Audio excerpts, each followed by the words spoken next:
pues pidieron esta charla para hablar acerca de un diagnóstico, una patología muy importante en el paciente geriátrico, que es la hiperplasia prostática benigna. Es algo muy común. Y vamos a entrar al tema de lleno. Tengo una declaración de conflicto de intereses, pues he recibido honorarios por esta presentación. Y acá debo leer: de existir interrogantes o preguntas sobre las indicaciones o usos fuera de prospecto de los medicamentos de ADIUM, favor de dirigirse al departamento médico de ADIUM. Las preguntas de los participantes sobre consultas fuera de prospecto se recopilarán y se discutirán luego de la presentación. Y las respuestas provistas pues no deben de ser interpretadas como una inducción a la prescripción fuera del prospecto. Ya luego de la declaración de los conflictos de interés, pasamos de lleno a la presentación. Aquí tenemos una breve agenda de lo que vamos a hacer.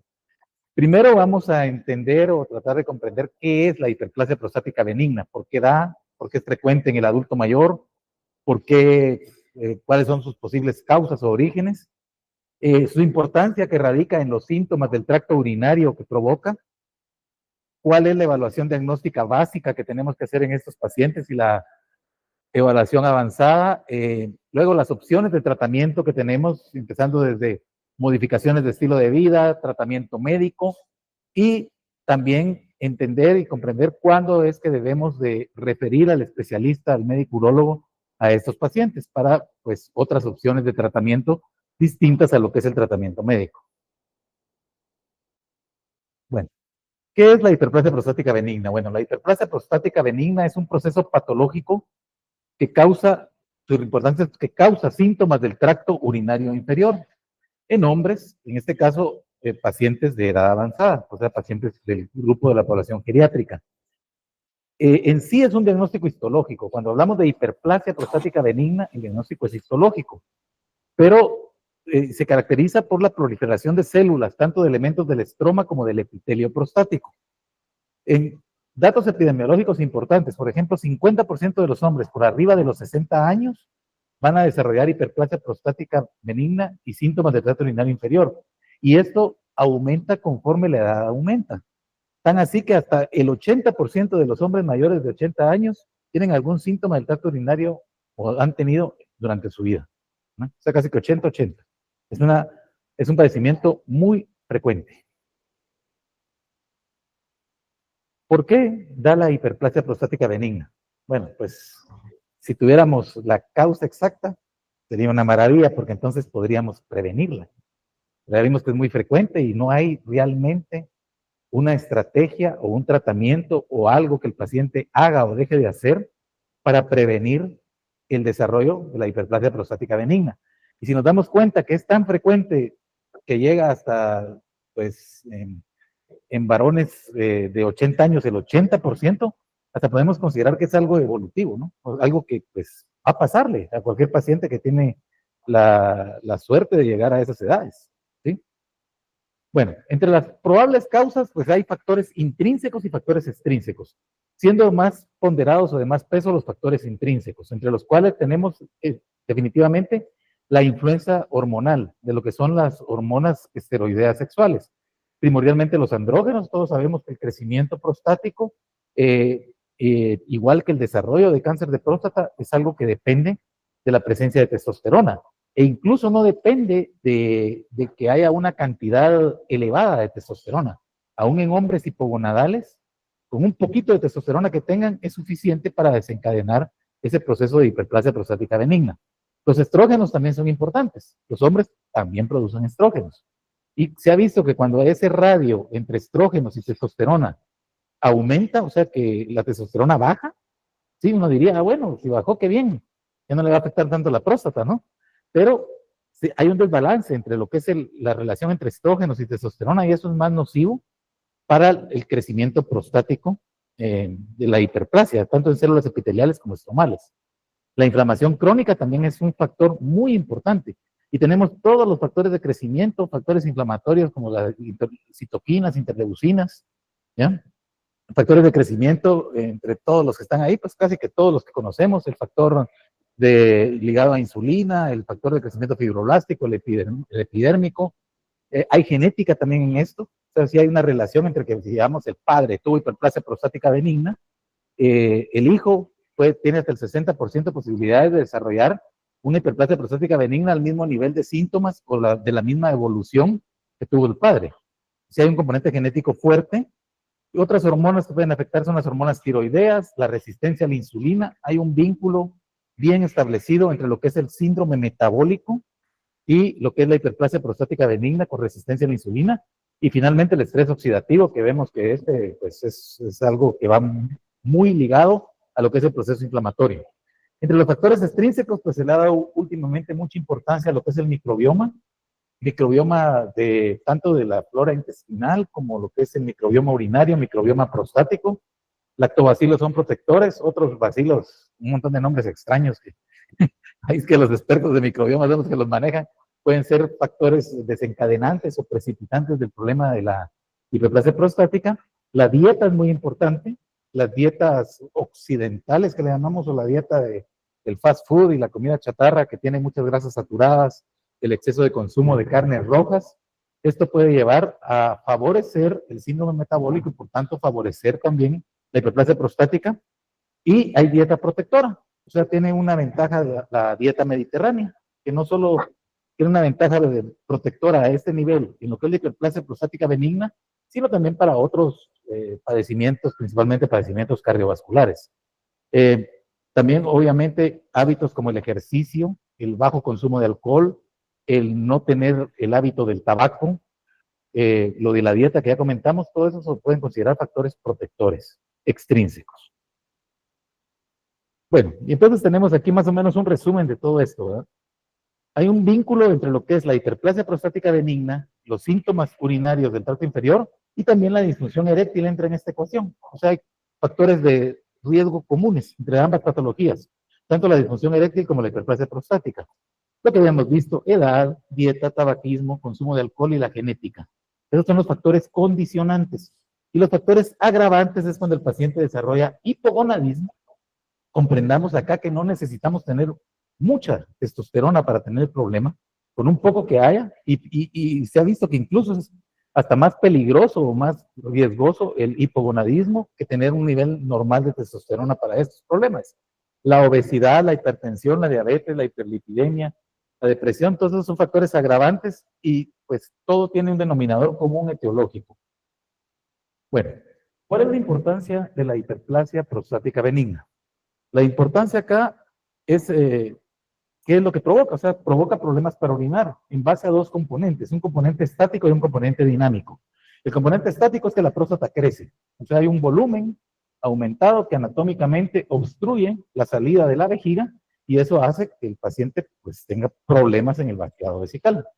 Pero también hay un componente dinámico que depende de receptores neurológicos, receptores del sistema nervioso autónomo, principalmente los receptores alfa-adrenérgicos, que son abundantes a nivel de lo que es el cuello vesical, el epitelio prostático y el estroma prostático. Y estos receptores, como vamos a ver más adelante, son importantes en el tratamiento farmacológico. El receptor alfa-adrenérgico, su función fisiológica a este nivel es de contracción a nivel de lo que es músculo liso del cuello de la vejiga y cápsula prostática, estroma prostático. Entonces, una estrategia de tratamiento es el bloqueo de los receptores alfa-adrenérgicos. Bueno, complicando más el problema, no todo el problema urinario es próstata. ¿Sí? O sea, no debemos asumir que cualquier síntoma del tracto urinario inferior corresponde a una hiperplasia prostática. Como vemos acá, hay muchas, es multifactorial, o sea, los síntomas del tracto urinario inferior pueden venir de muchos orígenes. Obviamente, pues probablemente el más frecuente es la hiperplasia prostática, pero no debemos olvidar que puede haber vejiga hiperactiva, puede haber tumores, puede haber cáncer en la próstata, cáncer en la vejiga, estrecheces de la uretra, prostatitis, cálculos, infecciones urinarias, problemas de trusor hipoactivo, o sea, mala contracción de la vejiga. Y aquí en negro están los más importantes. O sea, lo que más nos tiene que llamar la atención es, obviamente, la hiperplasia prostática benigna, la vejiga hiperactiva, que puede ser una consecuencia, como vamos a ver más adelante, una consecuencia de la hiperplasia prostática.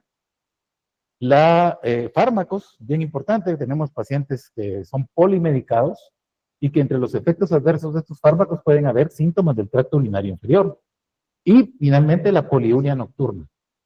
Eso, como lo vamos a ver ahorita en unos momentos, es bien importante distinguir entre la poliuria nocturna y los síntomas relacionados a la próstata. Bueno, entonces, ¿cuáles son las causas en el paciente geriátrico específicamente de los síntomas del tracto urinario inferior? Pues en una revisión se ve que lo que más condiciona síntomas del tracto urinario inferior, específicamente en el grupo de pacientes geriátricos, obviamente la edad avanzada por su vínculo que tiene con la hiperplasia prostática benigna, la diabetes mellitus cuando no está bien controlada o cuando no ha sido diagnosticada y no se ha empezado a tratar, la hiperactividad del detrusor o la hipoactividad del detrusor, ambos son condicionantes de síntomas del tracto urinario inferior, la limitación de la función física y en el paciente geriátrico frágil, que es otro grupo de pacientes que también tenemos que evaluar, se podría decir aparte, ¿no? Porque pues no son candidatos a cirugía muchas veces o que ciertos medicamentos no les va a funcionar muy bien. Cuando hay un aumento del índice de masa corporal, sobrepeso, obesidad, también condiciona síntomas del tracto urinario inferior. Obviamente problemas de demencia, enfermedad de Parkinson, y lo que decíamos que no tiene relación directamente con la próstata, pero sí puede dar síntomas urinarios, la poliuria nocturna y los pacientes polimedicados. Bueno, y los síntomas del tracto urinario inferior, ¿cómo los caracterizamos? Bueno, se tienen que clasificar. En sí hay dos grupos grandes de síntomas del tracto urinario inferior. Los síntomas de llenado o de almacenamiento o irritativos que les llaman, y los síntomas obstructivos o de vaciado, ¿ya? Entre los síntomas de llenado está la urgencia, la nicturia, la frecuencia y la expresión máxima de un síntoma de almacenamiento, que es la incontinencia, ¿sí? Aquí es muy importante un mnemotécnico, apréndanse, ahorita lo vamos a ver. FON, así como divertido, ¿no? No es nada divertido, pero FON. FON es frecuencia, urgencia, nicturia, ¿sí? Eso que manejan ustedes, FON, frecuencia, urgencia, nicturia. Esos son los síntomas de almacenamiento o síntomas irritativos. Y los síntomas obstructivos son los que tienen que ver con las características del chorro, que el chorro es débil, disperso, intermitente, cuesta empezar la micción, hacen esfuerzo para miccionar, gotean, sienten que su vejiga no vacía adecuadamente, la sensación de vaciado incompleto, que es un síntoma postmiccional, pero que va en relación a la obstrucción, porque no logra vaciar completamente la vejiga el paciente. Bueno, ahí está lo que decíamos, FON, ¿no? El acrónimo de frecuencia, urgencia y nicturia. Es importante porque si ustedes interrogan a su paciente, generalmente el paciente dice, quizás no le pone mucho interés o mucha relación a que si está orinando fuerte o lento o delgado. Empieza a orinar delgado y dice, bueno, eso debe ser la edad, ¿no? Pues por eso estoy orinando así más, no tan fuerte como cuando era patojo, dice el paciente, ¿no? Pero lo que sí les molesta son los síntomas de almacenamiento. O sea, para nadie es bonito estar yendo a cada rato al baño o no poder dormir por estarse despertando al baño, ¿sí? O tener esa urgencia, esa sensación de ya me orino y de repente se orina, ¿no? Llegan hasta la incontinencia. Entonces, esos son los síntomas más molestos. Bueno, ahora, ¿cómo evaluamos a nuestro paciente? ¿Qué es lo que debemos hacer? Más que todo acá quiero centrarme en las primeras dos columnas. ¿Qué es obligatorio y qué es recomendado? Lo obligatorio es, obviamente, una buena historia médica general, una buena historia clínica y también una historia de padecimientos urológicos o de antecedentes urológicos, el examen físico general, completo, y también poniendo énfasis en el examen urológico, incluyendo el tacto rectal, ¿sí? El tacto rectal no, pues desafortunadamente no es negociable, ¿no? En pacientes que tienen síntomas de rutina, pues, tal vez no lo hacemos, ¿no? De rutina no vamos a decir a todas, vamos el tacto, no. Pero un paciente sintomático, sí, ¿no? Un paciente que tiene alteraciones del antígeno, sí, dice uno. Pues sí, lo voy a evaluar, quiero ver qué tiene ahí, qué más puede tener, si esto es hiperplasia, si esto es cáncer, qué está pasando. Y un examen general de orina, ¿sí? Eso es obligatorio. Recomendado, pues, pasar en base a los síntomas, un cuestionario que es muy importante, ahorita lo vamos a analizar despacio, es el Índice Internacional de Síntomas Prostáticos, el IPSS. Se llama prostáticos, pero en realidad aplican para cualquier síntoma del tracto urinario inferior. Incluso es aplicable también para mujeres, ¿no? Pero en este caso, pues nos vamos a centrar en lo que estamos viendo, en los hombres y en la próstata. Medir el antígeno, no se le mide a todos. Ahorita vamos a ver a quiénes es recomendable pedirles un antígeno prostático. Medición de la creatinina, de la función renal, medición del residuo urinario y una ecografía o un ultrasonido abdominal cuando el paciente tiene síntomas del tracto urinario inferior moderados o graves o que afectan su calidad de vida.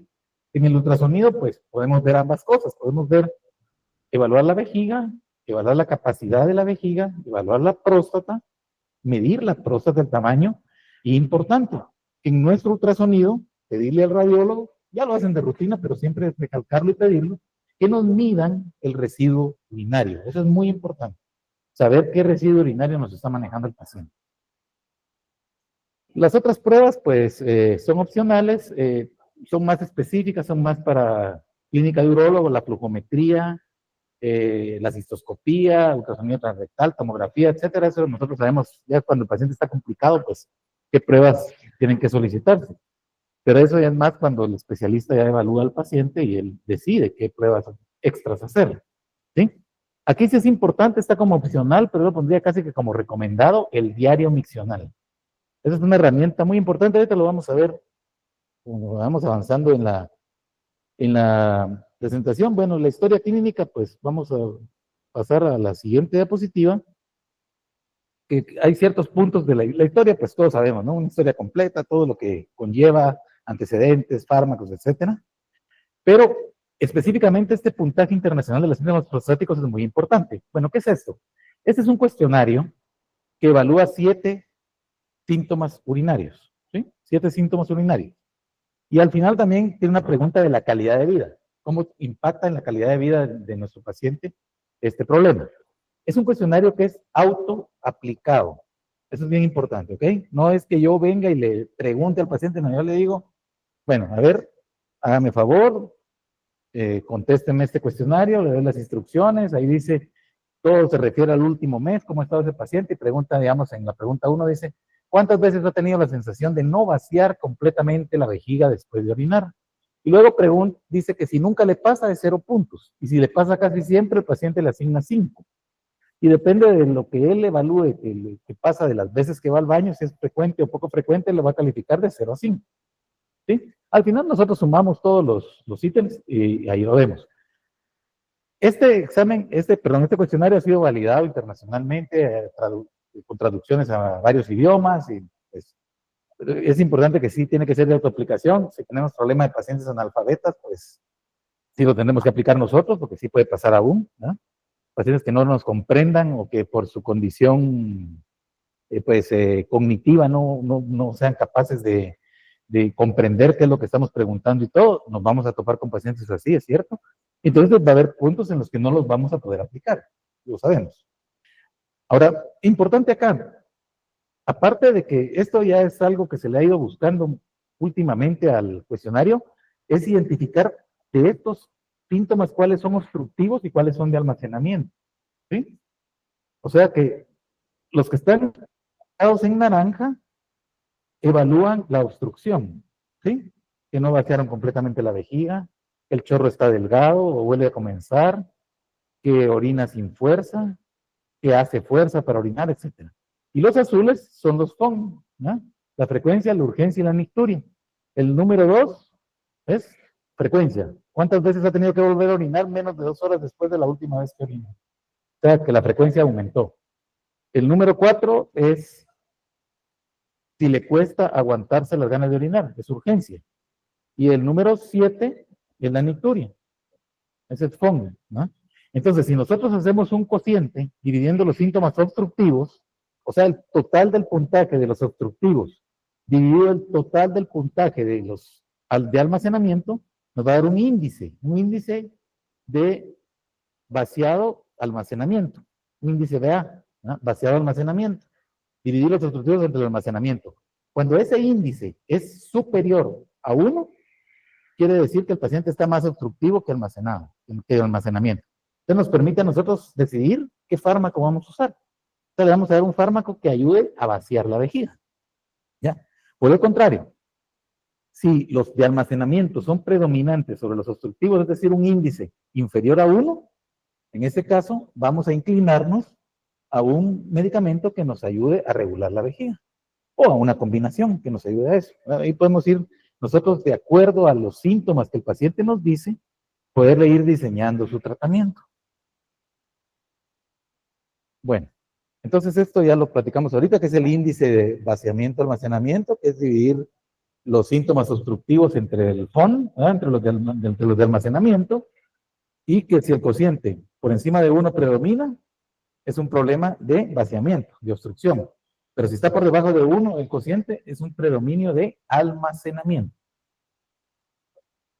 Bueno, ¿qué es la nicturia? Aquí hay dos conceptos que tenemos que tener bien claros. ¿Por qué? Porque nicturia es, créanme, quizá el síntoma más frecuente que van a ustedes a encontrar cuando apliquen el cuestionario del IPSS. O sea, lo que más les molesta a los pacientes es levantarse en la noche a orinar. Créanme, eso es lo peor que les puede pasar. Y no solo es eso, es un problema que va más allá. O sea, no duermen bien, se deprimen, caídas, ¿no? Caídas, una de esas levantadas al baño, se caen, se fracturan la cadera, y eso es hasta riesgo de muerte.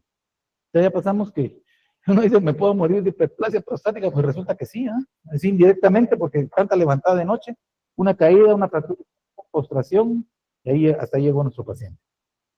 Entonces, la nicturia es bien importante. ¿Sí? ¿Cómo la tenemos que evaluar? Porque la nicturia puede ser por todas estas causas. Puede ser porque la capacidad de la vejiga esté baja, ¿sí? Ya sea funcionalmente o anatómicamente. Anatómicamente es muy raro tener una enfermedad de vejiga chica. ¿No? Eso no pasa mucho. La mayoría de veces es un problema funcional. ¿Qué es lo que pasa? Lo que pasa es que el paciente está obstruido, ¿sí? Entonces vacía cierta cantidad de la vejiga, pero queda con volumen residual. Entonces la capacidad funcional se va reduciendo. Cada vez orina menos cantidad y más frecuentemente porque el vaciado no es correcto. Entonces, ese es el paciente que tiene una nicturia relacionada a hiperplasia prostática benigna. Pero están los otros pacientes, por ejemplo, los pacientes con poliuria global, o sea, enfermedades que los haga aumentar el volumen urinario que producen en 24 horas, eso es global, día y noche, ¿sí? Eso puede ser por una diabetes no reconocida, por una diabetes mal controlada, por una diabetes insípida, que es más rara, o a veces puede ser hasta fáctico. Fáctico significa que el paciente mismo se lo está haciendo. Alguien le dijo, es bueno que tomes agua, bueno, perfecto, y van, y toman agua, y toman agua, y toman agua, porque les dijeron que es bueno, y una orinadera, ¿no? Eso es normal. Entonces eso lo tenemos que identificar para poder decir al paciente, ok, ya no tomes tanta agua, o tómala a ciertas horas, o cuestiones así. Y la poliuria nocturna se define cuando más de 1/3 del volumen miccionado se da por la noche, ¿sí? O sea que si se orina más de 1/3 del total del día en la noche, eso es poliuria nocturna. Y ahí está la importancia del diario miccional, que es lo que vamos a ver ahorita. Trastornos del sueño también pueden estar relacionados a la nicturia, principalmente lo que es la apnea del sueño. Bueno, entonces la nicturia, como vimos, puede tener causas por patología urológica y no urológica, ¿verdad? La no urológica son todas estas: insuficiencia cardíaca, insuficiencia venosa con edema, apnea del sueño, alta ingesta de líquidos por la tarde-noche, medicamentos, uso de diuréticos a horas no convenientes, en la noche, por ejemplo. Y ahí está la importancia del diario miccional. Eso es una herramienta que deberíamos de aplicarle a cualquier paciente que tiene síntomas de tracto urinario inferior. Es muy sencillo. Cuando vamos a trabajar al paciente, eso es lo que pasa. Y de nuevo volvemos a lo mismo, ¿no? Volvemos si tenemos barreras cognitivas o barreras de movilidad, etcétera. Tenemos que ver cómo adaptamos a hacer esto. Pero es importante que el paciente lleve un registro de lo que bebe en un lado, o sea, qué toma, ¿sí? A qué hora se lo toma y qué cantidad tomó. Y eso lo tiene que llevar en un registro, así como un diario. Y en el otro lado va a anotar las veces que va al baño y vamos a ponerlo a que mida cada vez que orina, que mida y que registre, bueno, oriné 200 ml a tal hora, oriné 300 ml a tal otra hora, y así lo va a ir anotando, de día y de noche. Es por 24 horas. Y para que sea valorable, debería de ser por 3 días, no consecutivos, ¿no? Eso sería lo ideal, ¿no? Eso nos da mucha información, porque nunca vamos a saber si hay poliuria nocturna si no aplicamos un diario miccional. Porque ¿cómo vamos a saber que el paciente orina 1/3 o más en la noche de lo que orina totalmente si no tenemos ese registro? Entonces, esta es una herramienta que deberíamos de aplicar sí o sí, junto con el IPSS, a los pacientes con síntomas del tracto urinario inferior. El examen físico, bueno, pues un examen físico general, importante el índice de masa corporal, porque la que vimos, hay una asociación entre síndrome metabólico e hiperplasia prostática. Es un examen abdominal. A veces los pacientes tienen un globo vesical visible. Son retenciones urinarias crónicas, que el paciente ya no siente que está tapado, pero está tapado. Y tiene una incontinencia o orina por rebosamiento, por rebalse. Edema, que a veces no tiene edema en miembros inferiores, ¿no? Datos de insuficiencia venosa, una evaluación neurológica específica al área urogenital, evaluar sensibilidades en dermatomas de la región sacra, ver reflejo bulbocavernoso, reflejos cremastéricos, a ver si no hay algún dato que nos sugiera vejiga neurogénica.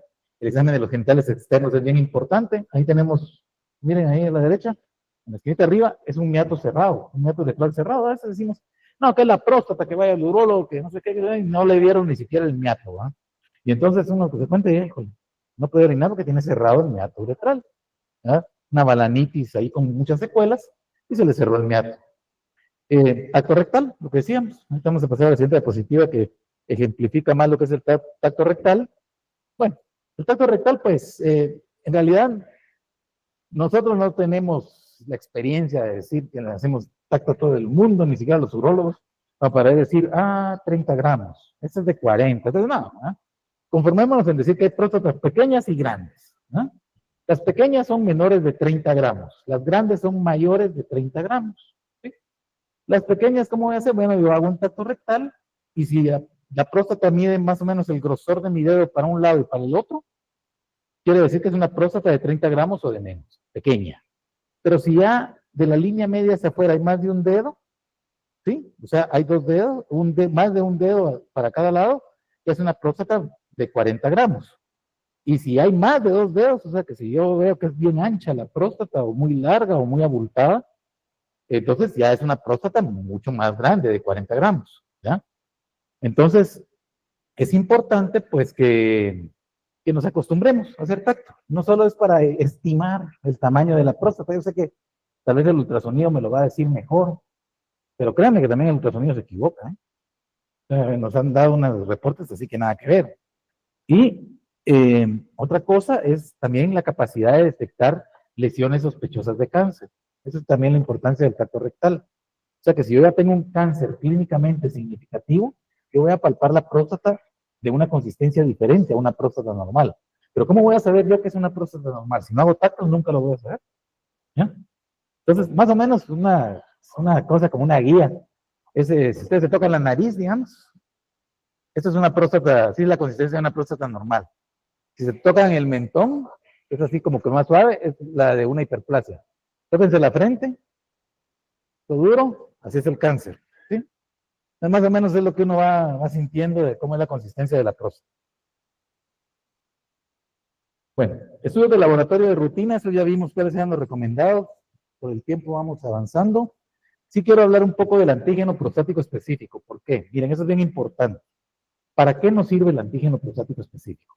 Su principal utilidad es para la detección o tamizaje de cáncer de próstata. Pero eso está indicado en hombres asintomáticos o sintomáticos con expectativa de vida mayor a 10 años en la detección del cáncer de próstata. Y debe ser una decisión consensuada con el paciente. Aquí tenemos un problema, y es principalmente con el paciente geriátrico.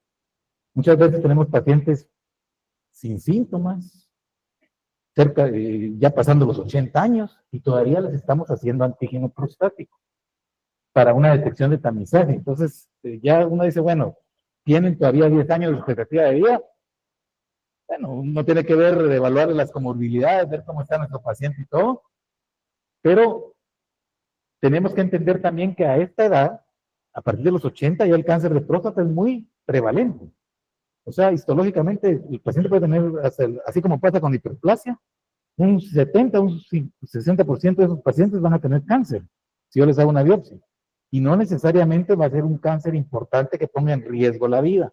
Entonces, si nosotros seguimos haciendo antígenos de rutina en esa población, corremos el riesgo de sobrediagnosticar cáncer de próstata y sobretratar cáncer de próstata, con tratamientos que no están libres de efectos adversos. Entonces, la decisión debe ser consensuada, ¿sí? Digamos, en base a la expectativa de vida, dicen que puede ser parar estas detecciones a los 70 años, a los 73, a los 75. Yo todavía lo pongo como que debe cada paciente individualmente verse cómo están sus comorbilidades, ¿verdad? Cómo están sus comorbilidades, realmente cómo podemos calcular más o menos su expectativa de vida, no solo basados en la edad, sino también en las comorbilidades y en su estado general. Bueno, las guías dicen que para detección de cáncer, pues se empieza ahora a los 50 años, ya no a los 40 como era antes. A los 40 años hay que empezarlo cuando hay más de un familiar de primer grado con cáncer de próstata. Y a los 45 años cuando son de raza negra, afroamericanos, o que tienen un familiar con primer grado con cáncer de próstata. Ahora, en el tema de la hiperplasia prostática benigna, olvidémonos de lo que es cáncer, ¿sí? De detección de cáncer, sí nos sirve el antígeno. Y es importante en la hiperplasia prostática benigna. ¿Y por qué? Dirán ustedes, bueno, ¿por qué? Por lo que está ahí abajo. El antígeno prostático mayor a 1.5 nanogramos por mililitro. Ojo, no es un antígeno de cáncer. ¿No? De cáncer es arriba de 4. Este es de 1.5, es normal. Es un antígeno normal para tema de cáncer. Pero es predictivo de hiperplasia prostática benigna con riesgo de progresión. ¿Ya?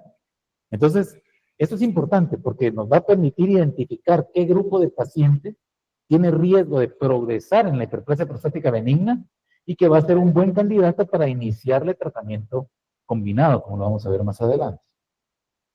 Bueno, el ultrasonido, pues lo que habíamos dicho, que es útil para ver el tamaño de la próstata, el residuo urinario.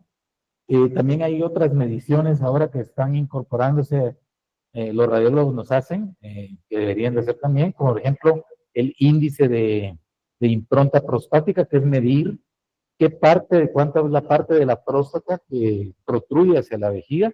Si esa parte que protruye hacia la vejiga es mayor a 1 centímetro, pues ya es importante, es una impronta prostática importante. También ver el grosor de la pared vesical nos da una idea de si es una vejiga de esfuerzo o no. Y también en el grosor de la pared vesical, pues si es mayor a 2 milímetros, ya es una vejiga gruesa.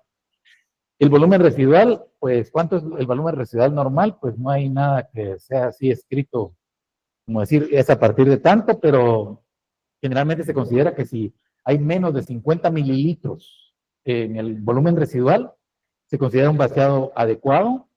Ya es significativo cuando es mayor a 100 o mayor a 200, o cuando es mayor del 20% de la capacidad vesical de nuestro paciente. La uroflujometría, bueno, la uroflujometría es un estudio de urólogo. Lo voy a mencionar porque muchos de los estudios de tratamiento médico utilizan como parámetros de efectividad las mejorías en el puntaje del IPSS y las mejorías en las tasas de flujo máximo, principalmente lo que llamamos el Qmax. Bueno, ¿qué es una uroflujometría? Una uroflujometría es un estudio muy sencillo que mide lo que es volumen en función de tiempo, volumen urinario en función de tiempo. O sea, el paciente acude a un uroflujómetro y orina ahí. Y esos funcionan por gravedad y con el tiempo y van haciendo una curva que en condiciones normales debe ser como una campana de Gauss, que llega a un flujo máximo, que es la punta de la curva, y un flujo promedio, que es lo que está debajo de la curva. Cuando hay obstrucción, pues generalmente el paciente orina como la curva de abajo. O sea, no levanta flujo máximo, son muy bajos los flujos máximos, y tienen también un flujo promedio lento porque es una curva urinaria prolongada. Se tardan mucho en vaciar, ¿ya? Entonces, el Qmax es importante porque es un parámetro para decidir, para nosotros, para decidir qué paciente se va a beneficiar más de cirugía. Generalmente es cuando el Qmax, la tasa de flujo máximo es menor de 10, es cuando son los pacientes que más mejoran luego de un tratamiento quirúrgico, o también para ver éxito de terapias, ¿no? O sea, tengo una tasa de flujo máximo basal, empiezo un tratamiento médico, hago un control después y veo, pues mejoró tanto en su flujo, ¿ya? Obviamente la cirugía los va a mejorar más que cualquier terapia médica, pero sirve como para ser objetivos en medir esos síntomas. Bueno, ya vimos entonces qué es la enfermedad, qué es lo importante que tenemos en nuestro paciente, cómo lo vamos a evaluar. Ahora, ¿qué vamos a hacer con él? Bueno, ya vamos a entrar ya en la parte del tratamiento. Entonces, ¿cómo impactar la calidad de vida? Eso es lo que nos interesa. El paciente llegó con nosotros con un problema. Bueno, nosotros queremos ser médicos exitosos, ¿no? Y entonces, ¿qué es el éxito? Que le corrijamos su problema. Eso es lo que el paciente quiere. Pues en base a eso, nosotros tenemos que considerar estos aspectos. Tenemos que conocer qué le está pasando a nuestro paciente. Eso ya lo vimos en la evaluación diagnóstica. O sea, hacer un buen diagnóstico. Esa es donde empieza todo. Luego de que ya hicimos un buen diagnóstico, tenemos que exhortar a nuestro paciente a que cambie ciertos hábitos de vida que nosotros identifiquemos como que son nocivos o que están condicionando el problema o están agravando sus síntomas. Luego, tratar los síntomas más molestos. O sea, bueno, decidir qué es lo que más le molesta a mi paciente y eso es lo que le quiero mejorar. Y minimizar los efectos adversos de las terapias que yo pueda utilizar. O sea, no irme a decir, bueno, le voy a dejar cuatro medicinas para la próstata o cuatro medicinas para el trato urinario. ¿Cómo así? ¿Verdad? Sino poder seleccionar y identificar qué síntoma le molesta más y poderle atinar yo que este medicamento que le voy a dar es el que más le va a mejorar. Bueno, ¿cuáles son los objetivos de lo que tenemos? Entonces, son dos objetivos básicamente. Mejorar los síntomas, mejorar la calidad de vida, pero también no nos debemos olvidar que tenemos que prevenir la progresión de la enfermedad y no dejar que ese paciente se nos complique con una condición secundaria al crecimiento prostático. Y para eso, pues, contamos con, en ese orden, la modificación de los hábitos y el estilo de vida.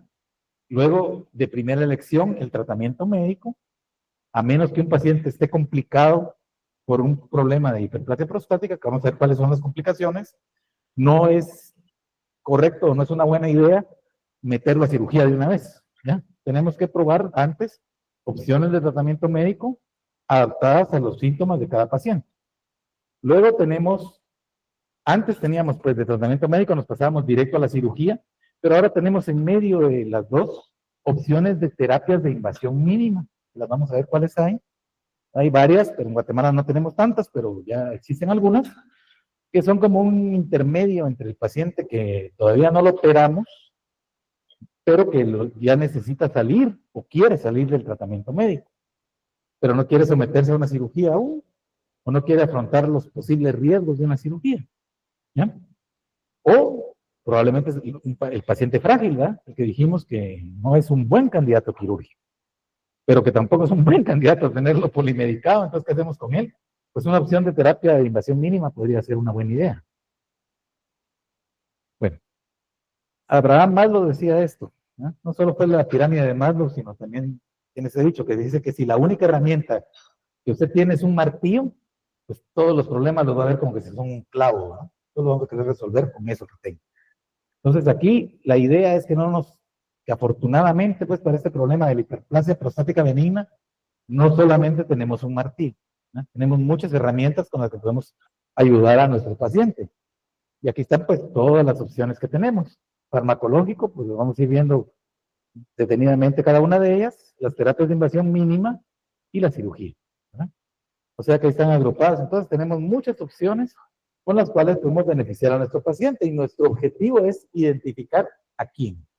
Esto es general para todos. Esto le va a funcionar a todos. Esto es así como la primera de entradita. Lo que tenemos que hacer es modificaciones de hábitos y estilo de vida. ¿Sí?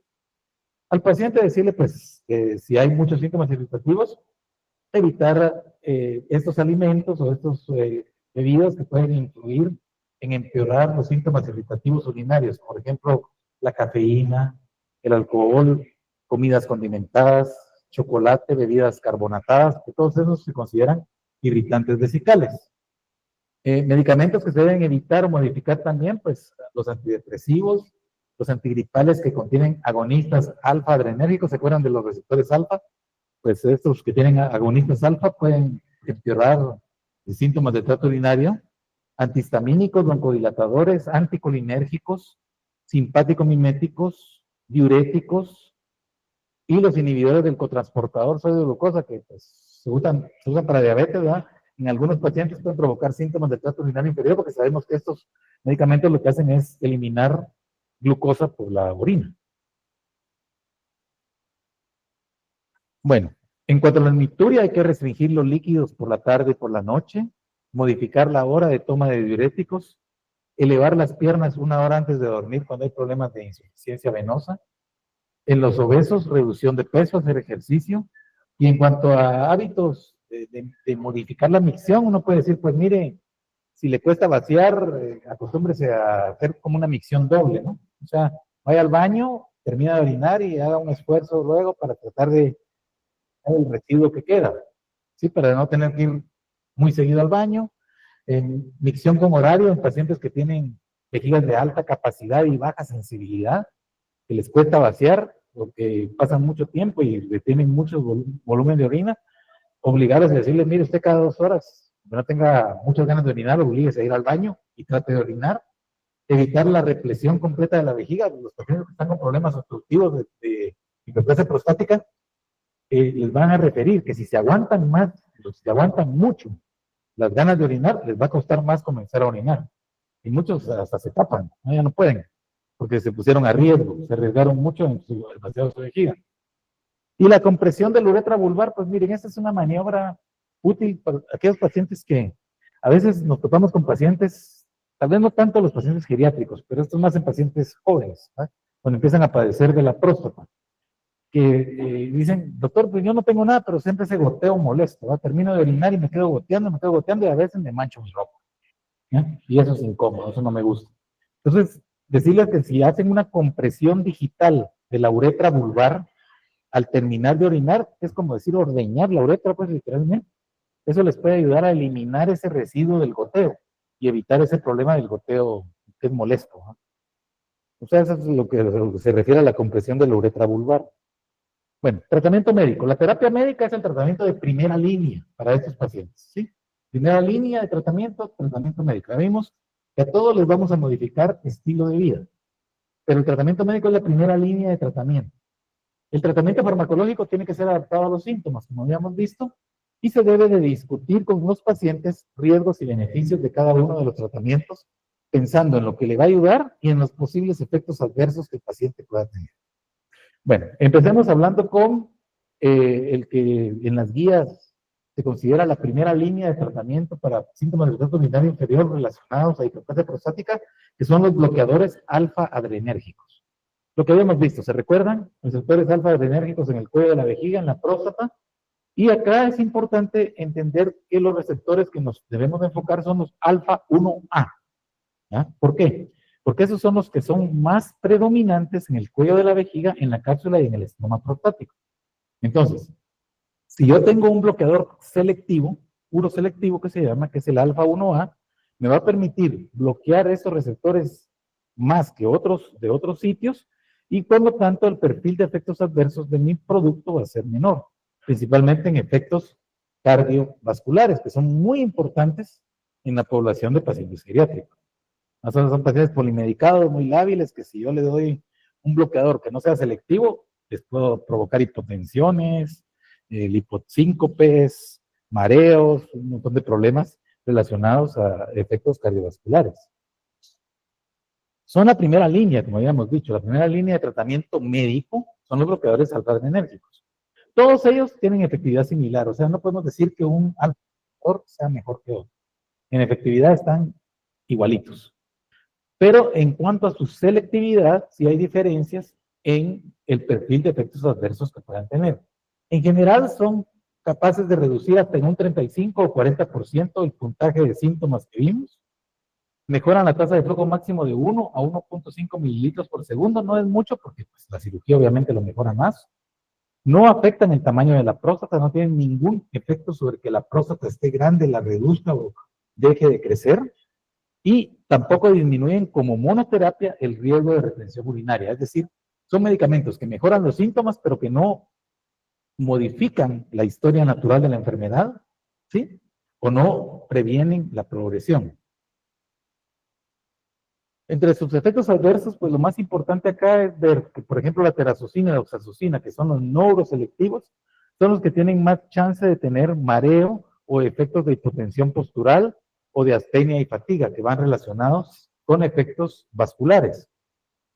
Por el contrario, lo que es de alfuzucina, tamsulosina y silodosina, que son uroselectivos, ellos van a bajar esa posibilidad de factores de riesgo de mareo, somnolencia y hipotensión postural, pero por su misma uroselectividad, aumentan los problemas eyaculatorios.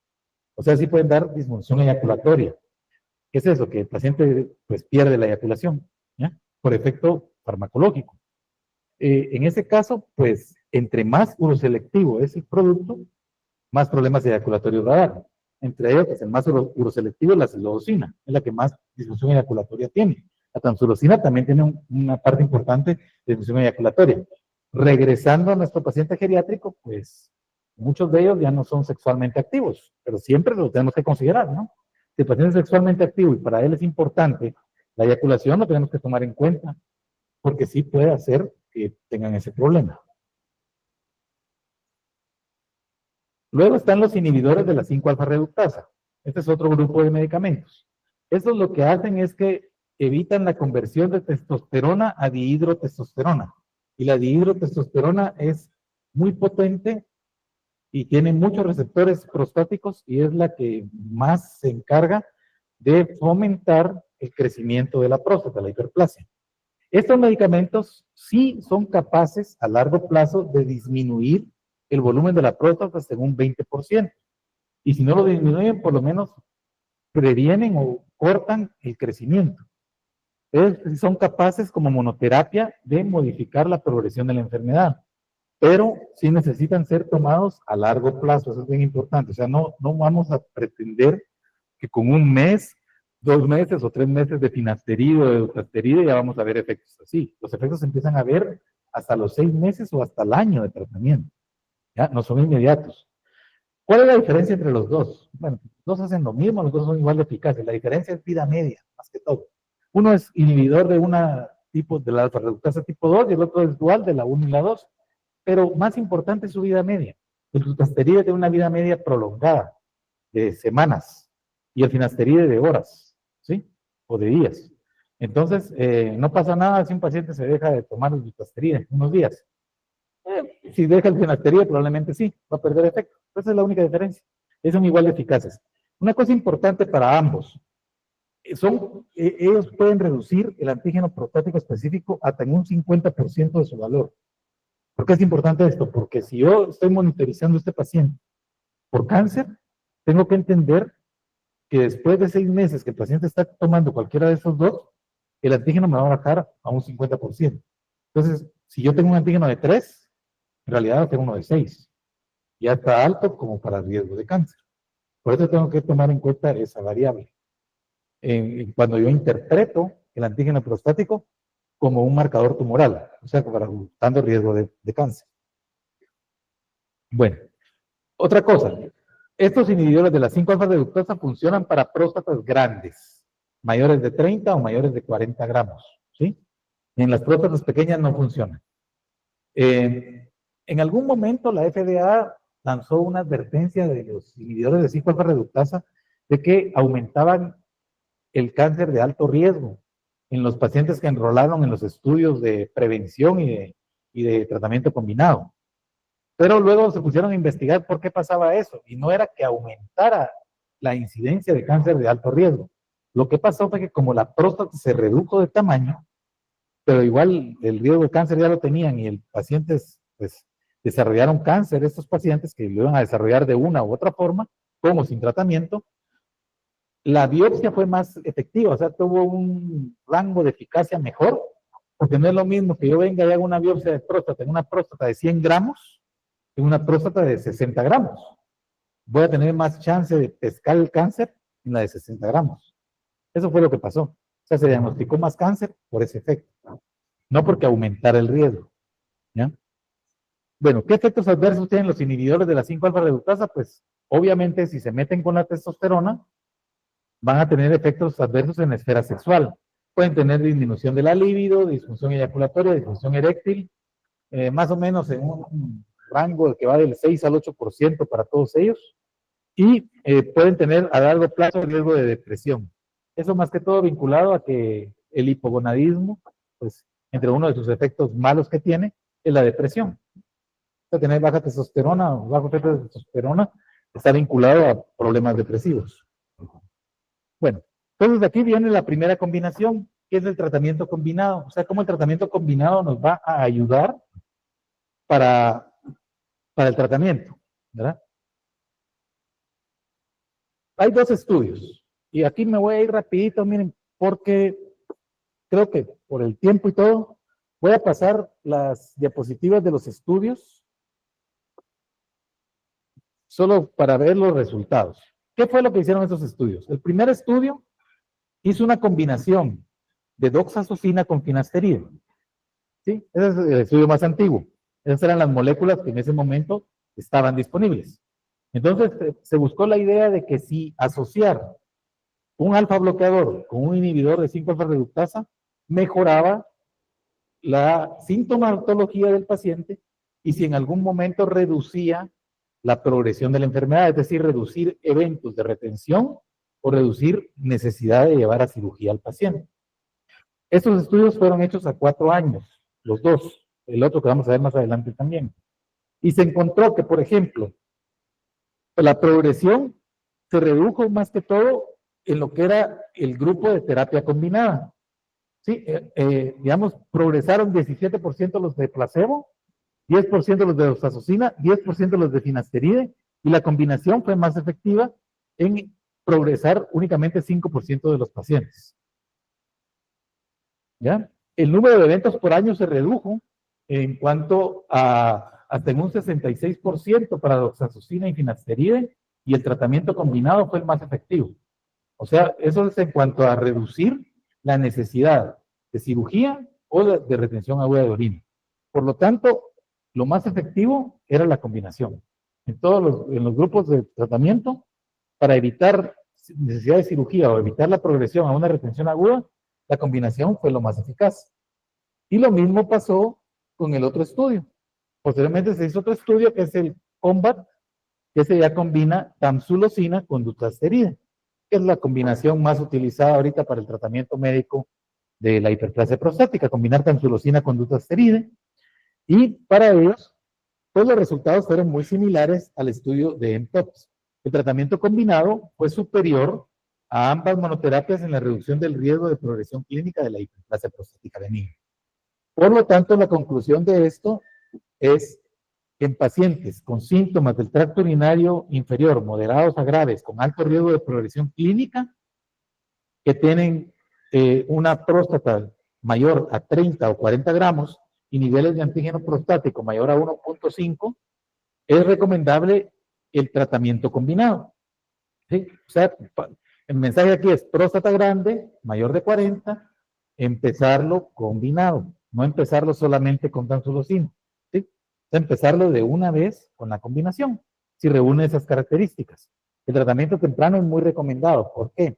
Porque en un estudio reciente se vio que los pacientes que se tardaba uno más de 6 meses, o sea que eran candidatos a tratamiento combinado, por las características de la próstata grande, el antígeno alto, todo lo que vimos, si uno se tardaba más de 6 meses del momento del diagnóstico al inicio del tratamiento combinado, a esos pacientes les iba peor que a los pacientes en los cuales se inició tempranamente el tratamiento combinado.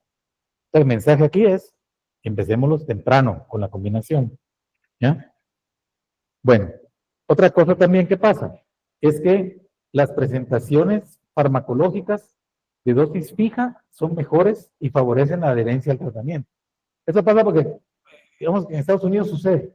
En Estados Unidos no son partidarios de autorizar combinaciones. O sea, no las comercializan, allá dan molécula por molécula. Entonces al paciente viene y le dicen, mira, pues tienes que tomar la tamsulosina y tienes que tomar la dutasterida. ¿Sí? Entonces, para un paciente es más fácil en cuanto a costos y en cuanto a compliance también, de que sí lo vas a ir tomando, tomarse una cápsula que tenga las dos cosas, pues, en vez de estarle poniendo uno y el otro y el otro. ¿Ya? Entonces, es mejor las preparaciones combinadas ya que ya vienen en una sola presentación. Pasamos a otro grupo de medicamentos, los antagonistas del receptor muscarínico o los anticolinérgicos o antimuscarínicos. Pues hay varios acá, ¿verdad? Estos son inhibidores, estos trabajan a nivel de la vejiga, ¿sí? Y esos importantes van a trabajar más en los síntomas de almacenamiento, en lo que dijimos en los FON, ¿no? En frecuencia, urgencia, nicturia. Entonces, entre ellos tenemos la oxibutinina, la tolterodina, la solifenacina, la darifenacina, Esos 4 que están ahí resaltados en amarillo son los que tenemos disponibles en Guatemala. Los otros no los tenemos. Esoterodina, propiodina, trospium no tenemos. Bueno, entonces, su mayor efecto es en aplazar la necesidad de la micción más que inhibir la contracción vesical.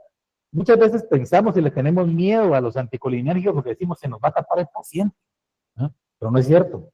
No se va a tapar porque ya se ha visto que su capacidad de paralizar la vejiga o de inhibir la contracción es muy baja. Más que todo funcionan en disminuir las sensaciones de urgencia, más que relajar el músculo o evitar la contracción. Entonces no tenemos que tenerle miedo a que el paciente se nos vaya a tapar. Sin embargo, siempre se habla de que pacientes que ya tuvieran un antecedente de retención urinaria o que tienen residuos por arriba de 200 mililitros de orina, mejor no los usemos, ¿no? Porque sí podemos traer riesgo con ellos. El problema de los antimuscarínicos, pues sí son sus efectos adversos, ¿verdad? Son de los que más efectos adversos pueden tener y todos van relacionados a lo que es su efecto anticolinérgico, boca seca, estreñimiento.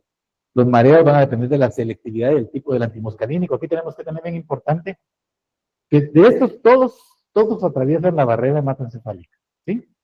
Pero unos son más, tienen más efectos adversos a nivel de lo que es problemas neurológicos por el tamaño de la molécula. En este caso, la oxibutinina es la más pequeñita. Entonces, la oxibutinina es la que más fácil penetra la barrera hematoencefálica y por lo tanto es la que más efectos adversos tiene.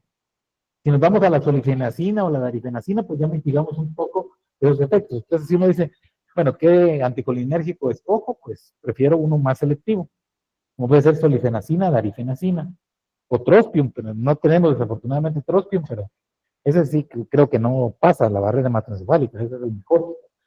Están contraindicados en glaucoma de ángulo estrecho, pueden tener un riesgo de demencia en el uso a largo plazo en ancianos, es algo que tenemos que considerar en los pacientes geriátricos siempre. Y pues, por lo mismo, de los efectos adversos son los que más alta tasa de abandono tienen, ¿verdad? También son medicamentos que se pueden combinar, o sea que al combinarlos, digamos que nosotros tenemos un paciente que iniciamos con hiperplasia prostática benigna y iniciamos con tamsulosina, pero que no mejora sus síntomas de almacenamiento, solo con el alfa bloqueador, le podemos agregar la solifenacina. ¿Sí? E incluso ya hay también preparaciones, pues combinan ambos medicamentos, ¿verdad? O sea, lo que decíamos de 2 en 1, tener solifenacina con tamsulosina en una sola presentación. También hay estudios que han evaluado la tolterodina con un bloqueador alfa-adrenérgico y pues en todos los casos se ha visto que mejoran los síntomas de almacenamiento. Entonces, ¿a quién darle un antimuscarínico? Pues a un paciente que tiene predominio de síntomas de almacenamiento o un paciente que luego de haberse iniciado con alfa bloqueador pues no mejoró en ese rubro de los síntomas de almacenamiento. Solo vamos a hablar brevemente de los inhibidores de la 5-fosfodiesterasa. Sabemos que son medicamentos, el sildenafil, el tadalafil, que originalmente están diseñados para lo que es el tratamiento de la disfunción eréctil, pero que también a baja dosis y a dosis fija, que esto solo es el tadalafil, pues es el único que tiene esas características por su vida media y por la dosificación. Utilizando la dosis diaria de 5 miligramos, se ha visto que mejoran los síntomas del tracto urinario inferior, aunque no mejoran los parámetros de flujo, ¿no? Obviamente, por su mecanismo de acción, no van a mejorar el flujo, pero sí mejoran la percepción de los síntomas. Entonces, como vimos, el único aprobado para esta indicación es el tadalafilo, 5 miligramos al día, ¿ya? Y las guías internacionales pues lo sugieren que se puede usar en hombres con síntomas del tracto urinario inferior moderados o severos con o sin disfunción eréctil. Uno dice, bueno, si tengo un paciente con síntomas del tracto urinario inferior y que además tiene algo de disfunción eréctil, no tan marcada, una disfunción eréctil leve o moderada, pues suena muy buena idea darle este medicamento para que le mejore dos cosas. También hay combinaciones de alfa bloqueador con lo que es un inhibidor de fosfodiesterasa 5, ¿verdad? Pero siempre tenemos que ir ubicando a nuestro paciente. Probablemente esta combinación o este medicamento, este grupo de medicamentos, es útil cuando hay concomitante una disfunción eréctil con síntomas del tracto urinario inferior. Fitoterapia. Bueno, y aquí ya terminamos el tratamiento médico con la fitoterapia. La debemos de comentar porque han ganado mucha popularidad desde los años 90. Su principal atractivo es que no hay efectos adversos, ¿no? sea que la fisioterapia sí no tiene ningún efecto adverso. Entonces dice uno, bueno, qué bonito. Encontramos algo que no da problemas, que ayuda, pero no da problemas. Pero el problema es qué tanto ayuda. O sea, no sabemos exactamente cuál es el mecanismo de acción de la fitoterapia. ¿No? No hay estudios prospectivos que nos digan esto funciona por esto, esto y esto. Sí son muy populares, ¿verdad? Ustedes han visto que hay muchas presentaciones de estos, de Sopalmeto, que es la Serenoa repens, son lo mismo. ¿No? O sea, que el Sopalmeto es la palma africana, que es Serenoa repens, y eso hay pues infinidad o cantidad de suplementos. Lo debemos de considerar como eso, digo yo, como suplemento más que todo, más que como farmacoterapia, es decir, no podemos confiar que un paciente nos va a mejorar síntomas solo dándole fitoterapia. Eso no va a pasar. O si pasa, va a ser más efecto placebo que otra cosa. Pero como un suplemento, como algo extra, se puede utilizar. Bueno, ahora, ¿cuándo vienen las preguntas? Vienen lo interesante, porque el laboratorio no quiere ir. No, no. Entonces, ¿cuándo pasamos del tratamiento médico al tratamiento quirúrgico? ¿Ah? O sea, ¿en qué momento decimos, no, pues este paciente ya no es para medicamento, este ya lo tenemos que operar? ¿En qué momento yo digo, este paciente se va con el urólogo para que me lo operen, que le haga algo más? Ahorita vamos a ver cuándo es eso. Bueno, primero, los pacientes que ya están complicados por hiperplasia prostática benigna, ya sea que nos llegaron de primera mano complicados o que se complicaron a pesar del tratamiento médico que el paciente tenía. ¿Y cuáles son esas complicaciones? Cuando tengo pacientes que ya su vejiga ya no se contrae, o sea, que tienen residuos muy altos, es una vejiga ya cansada, descompensada, que ya no se contrae bien, que si yo lo mantengo en tratamiento médico, ese paciente pues se va a descompensar más, ¿ya? No va a mejorar, ese paciente lo tengo que desobstruir. Pacientes que tienen insuficiencia renal tipo postrenal, o sea, porque la próstata los tapó y entonces tienen una hidronefrosis y una retención fuerte de orina y tienen una insuficiencia renal postrenal. Pacientes que ya desarrollaron cálculos en la vejiga, con hematuria de origen prostático, con retención urinaria, sea aguda o crónica, o con infecciones urinarias recurrentes. Todas esas indicaciones son complicaciones de la enfermedad. Estos pacientes deben de ser resueltos quirúrgicamente. Luego está el otro grupo, los pacientes que, pues por alguna razón, los voy a cambiar de tratamiento médico a tratamiento sin que estén complicados. Eso puede ser por dos razones. Bueno, una, en realmente, es más que todo preferencia del paciente. O que yo detecte que el paciente no me está, que me está progresando a pesar del tratamiento. O sea, estas son las dos razones por las cuales voy a mandar a un paciente cirugía sin que tenga una indicación absoluta de cirugía. El mismo paciente me diga, mire, doctor, yo no quiero tomar medicamento. ¿Qué más me puede ofrecer? ¿Ah? ¿Ya? O que el medicamento no le está funcionando. Mire, doctor, yo me estoy tomando mi medicamento, pero yo sigo igual o siento que estoy empeorando en medicina. O que yo detecto que a pesar de un tratamiento combinado, bien aplicado, que el paciente lo lleva bien y todo, no, pues la próstata me sigue creciendo o me está dejando más residuos. Pues no voy a esperar a que ese paciente se me complique más. ¿Ya? Entonces, ahí está este artículo que dice que si la cirugía temprana para la hiperplasia prostática benigna es mejor que una terapia médica prolongada. Ahí están los dos aspectos. Y en ese artículo ellos decían, bueno, aquí están los pros de la cirugía temprana y los contras de la cirugía temprana. Eso es lo que tenemos nosotros que aprender a detectar. ¿Por qué inclinarnos hacia una cirugía? Porque la cirugía es más eficaz que el tratamiento médico. Si nos vamos a los parámetros objetivos, sí, es más eficaz, es más definitiva. Obviamente eliminar la próstata es más eficaz que tener el tratamiento médico. Pero en contra de eso también, el tratamiento médico no es que sea malo, también es eficaz. ¿Sí? Es eficaz en un paciente bien seleccionado. Si le agregamos los cambios de estilo de vida y todo, podemos evitarle a ese paciente la cirugía, o por lo menos dejarle un tiempo sin que entre a la cirugía. Pero ojo, en eso también no tenemos que ser tan permisivos, porque a veces digo yo, bueno, voy a tener a un paciente en tratamiento médico, 5, 6, 7 años.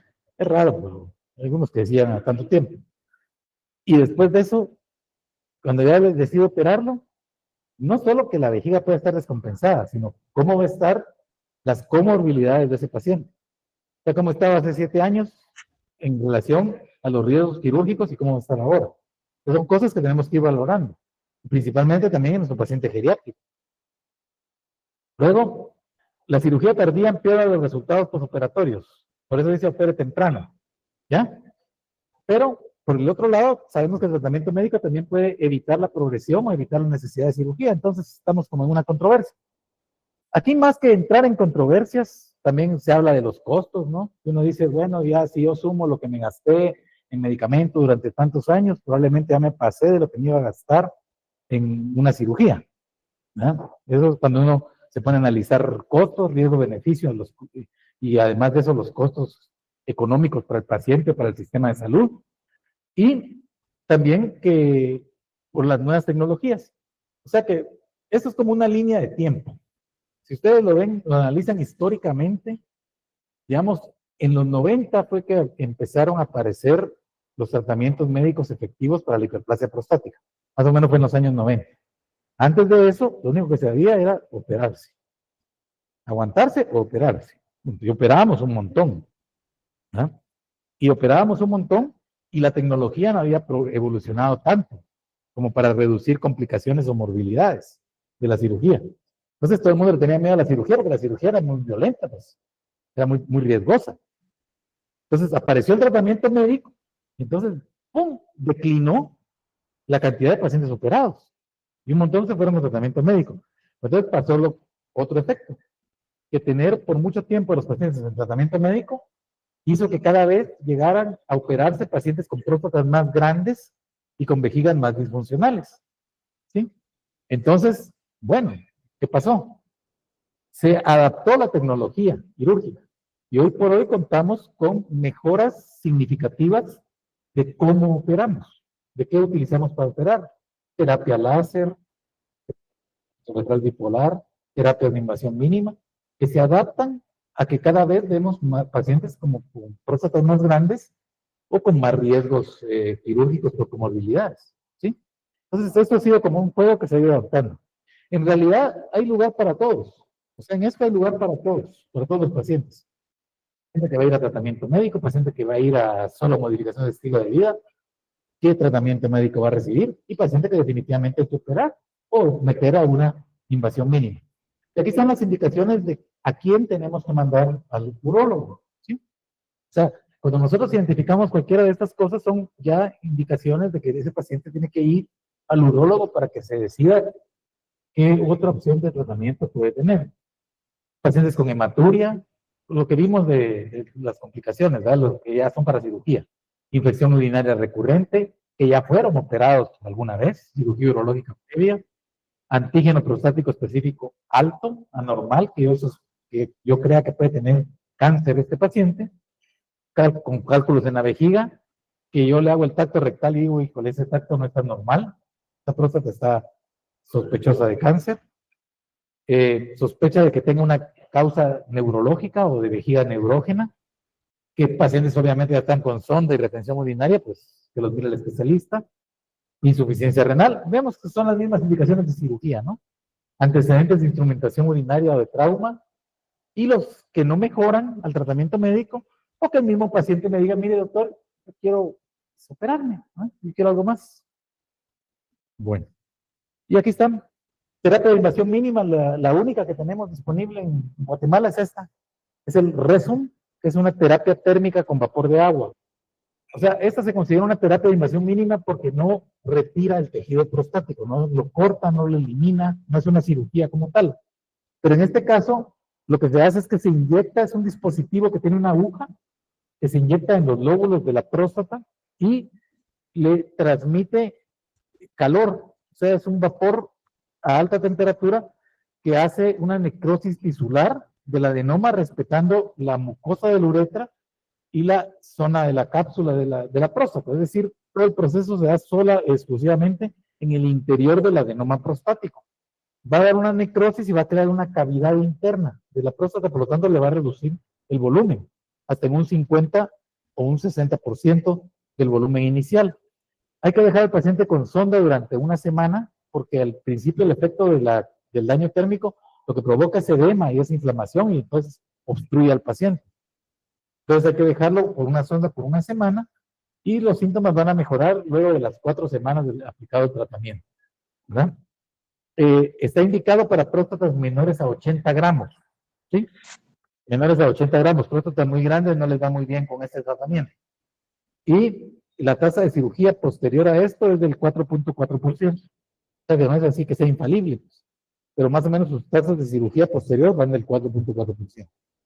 Luego está lo que consideramos aún el estándar de oro para el tratamiento de la hiperplasia prostática, que es la resección transuretral de la próstata, que es lo que todos los urólogos hacemos desde hace ya bastantes años.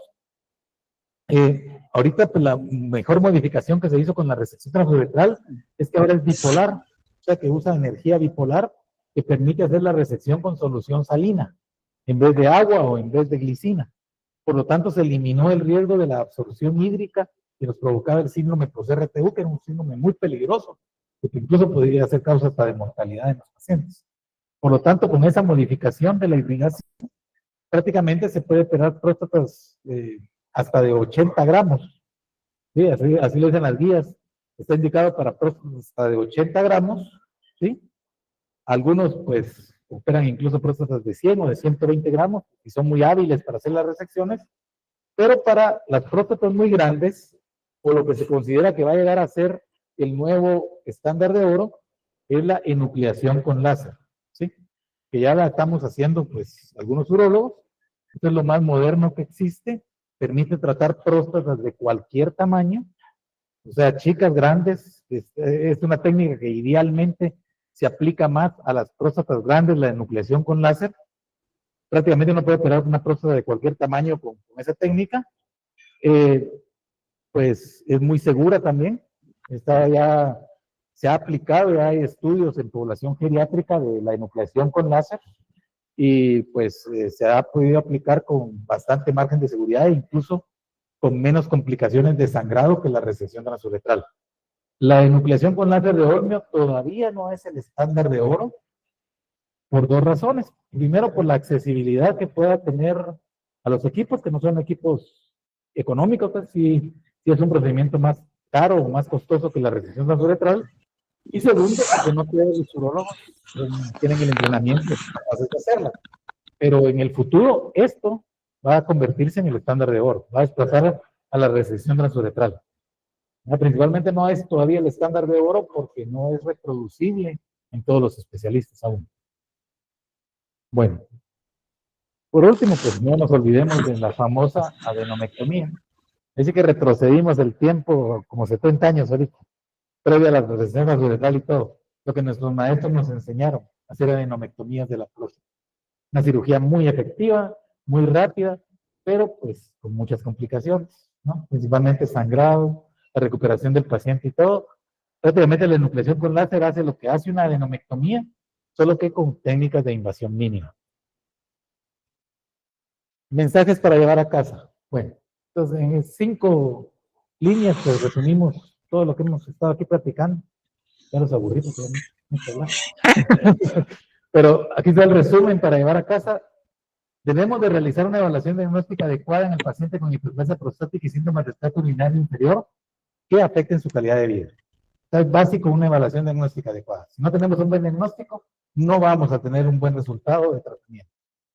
Luego, las modificaciones de hábitos de vida y el tratamiento médico son la primera línea de elección en el tratamiento de la hiperplasia prostática benigna con síntomas del tracto urinario inferior asociado.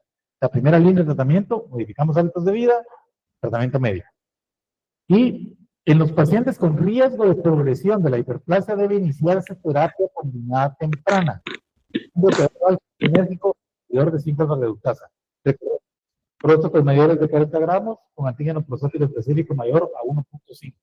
Tratamiento combinado, tamsulotina con dutasteride temprano.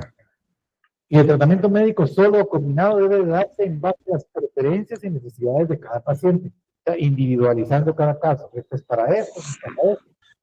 Así vamos llegando a cada paciente. Así se mejorar la calidad de vida y tomando en cuenta el perfil de efectos adversos. O sea, no todos los medicamentos van a ser buenos para todos los pacientes. Y debemos de referir oportunamente al paciente con hiperplasia prostática benigna cuando sea indicado. considerando no posponer demasiado el tratamiento de invasión mínima o el tratamiento de cruce. ¿Ok? Bueno. Y finalmente, pues, con esta me despido. Vean acá, el mismo traje, ¿sí? Pues no le queda bien a todo el mundo, solo le queda bien al caballero del medio, ¿ya? Entonces, pues eso nos dice lo mismo. Un solo tratamiento no es el correcto. Hay que tener, el arte de esto es escoger a quién le vamos a dar o a quién le vamos a hacer qué. ¿Sí? Bueno,